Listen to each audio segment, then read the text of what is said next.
Get ready for your daily dose of WordPress and web development tips, tricks, and insights to help you find success with WordPress. You're listening to WP the Podcast with your hosts, David Blackman and Tim Streifler.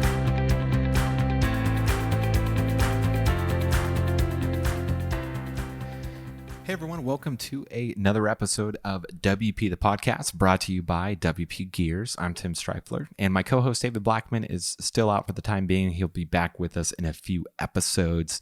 He's been taking some much-needed time off. And in today's episode, we're going to talk about 3 ways to screw up a website's design when starting with a template. And this is basically coming from the page builder communities where Divi and Elementor, Beaver Builder, they're giving away pretty well-designed layout templates. Divi especially, Elegant Themes, they've been producing 1 to 2 layouts a week for over a year now, and they have just this awesome collection of really high-quality design layout templates that you can use when using their page builder. And then additionally, my company, as well as David's company, we sell layouts and child themes, premium layouts and child themes for Divi. And so we have customers that will buy those. And a lot of times they'll use it as a starting point for either their own website or for a client website. It's a really great way to save time because essentially when you're designing from a template, making changes to a template or adding to it is a lot easier and a lot more efficient than starting with a completely blank slate. And so, because let's face it, design is hard. And so when you have an existing design that you can tweak and change the content, it can make things a lot easier for you. And so one of the things that we see though is someone will use a existing template and then it'll just look really bad. And so sometimes it can be helpful to kind of dissect why it's bad to figure out how to make those changes and make it look good. And so a couple of the things that I see that people will screw up when using a template have to do with images. So for example, the first one on the list here is low quality images or images that don't fit the design.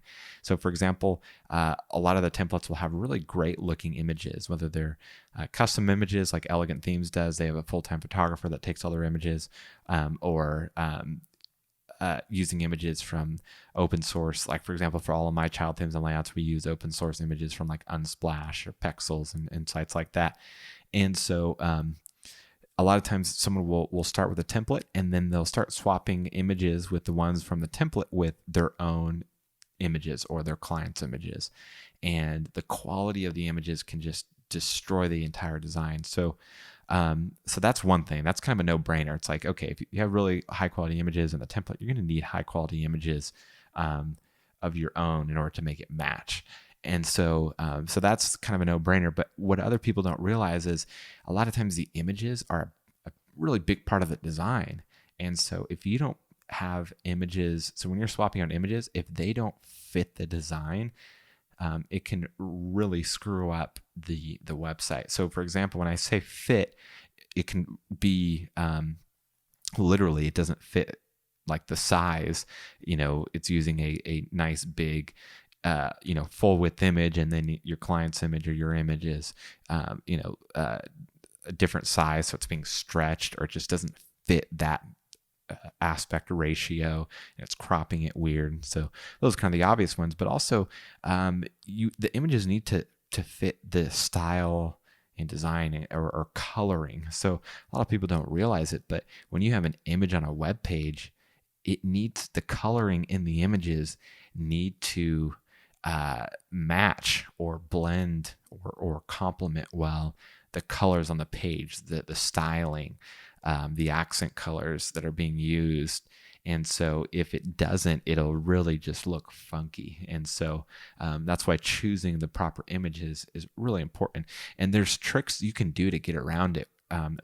Like basically making an image monochrome. So for example, if you have a website that has a lot of like green in it, you can make the image like black and white and put a green overlay on it. So you kind of see it's adds some interesting texture to the site, and you can see what's going on, but it's not the main focal point, and it's in it, so it's the green matches the rest of the site. So there's some design tricks you can do, but typically you have to kind of go with whatever the template already has. And so you need to choose images that fit the design in terms of size, style, coloring, etc. So that's really important, is choosing the right images. And there isn't always an easy way to know whether or not it's going to work. You kind of just have to do trial and error, pop them in and see, does this fit the design? Does it make the page look as good as it did with the images that came with the template? If the answer is no, then try more. Go through that process several times before moving on to another part of the design. And so a lot of times people will think, oh, any image here will work, and that's far from the truth. So that's the first point.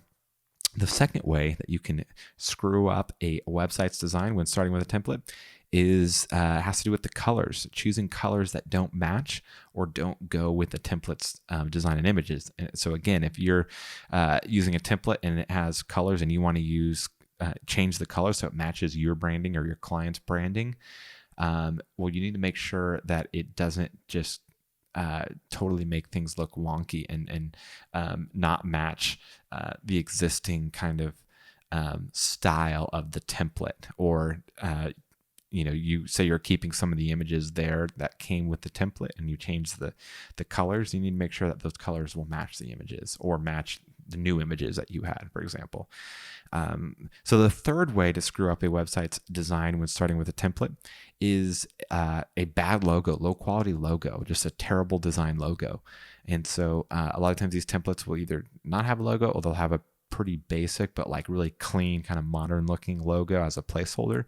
And then if you put in your client's logo and it's just very poorly made in Microsoft Paint 10 years ago, and it just doesn't fit the design. It's like kind of an old school looking logo from 10 years ago, and then the template's like really modern and today's design standards. It just doesn't go. That can really screw up the entire design, because what it's going to look like, it's going to look like you're using a template and you swapped out the logo, and you don't want that. You want it to be a cohesive design and look like it belongs there and it was meant to be there the entire time. And so sometimes what you have to do is either update your client's logo or pay a designer to update it so it's more modern and will match the design of the site. Or you can simply use, for example, a monochrome, just like an all white version, if it's over a colored background or an image or something like that. And that's going to be an easy way to make it match, so it's just all not, matching. So that's the third way. And we actually have another way, a fourth way to screw up a website's design. We're starting with a template. I know the title is 3, but we have 4. And that's terrible typography choices.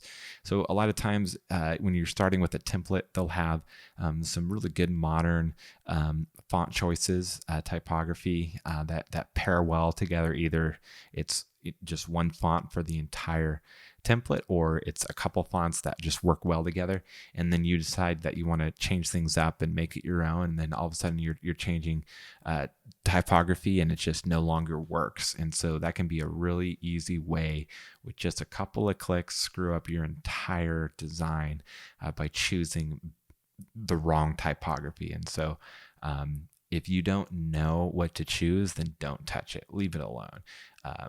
These days, most people will use sans serif fonts, modern sans serif fonts that are easy to read and don't clash with the design and don't overpower the design. And so chances are you'll probably be better off just sticking with whatever was chosen for the template. So those are a few ways to screw up a design. Hopefully you can avoid those things if you're using a template. Using a template's a great way, again, to be really efficient and not have to start with a blank slate, but you have to do things correctly. You can't just start swapping out content and color, because if you do it wrong, it's very easy to do it wrong. It'll just mess up everything, and it's going to look like you're using a template and you're just changing things up. And you don't want it to look like you're using a template. You want it to look like it was all part of the design together. So tune in tomorrow. We're going to be talking about something a little bit different, the best computer backup solutions for security and convenience. So I'm excited to talk about that, because it's something that normally we don't talk about or gets talked about in these types of podcasts, but it affects all of us, having a solid backup solution for your computer. And so until then, take care. Bye-bye. We've come to the end of today's episode of WP the Podcast. Join us tomorrow for more daily tips and strategies designed to help you run your WordPress business towards success. Remember to subscribe to WP the Podcast so you can stay up to date with each episode. And don't forget to rate and review us. We'll see you again tomorrow right here on WP the Podcast.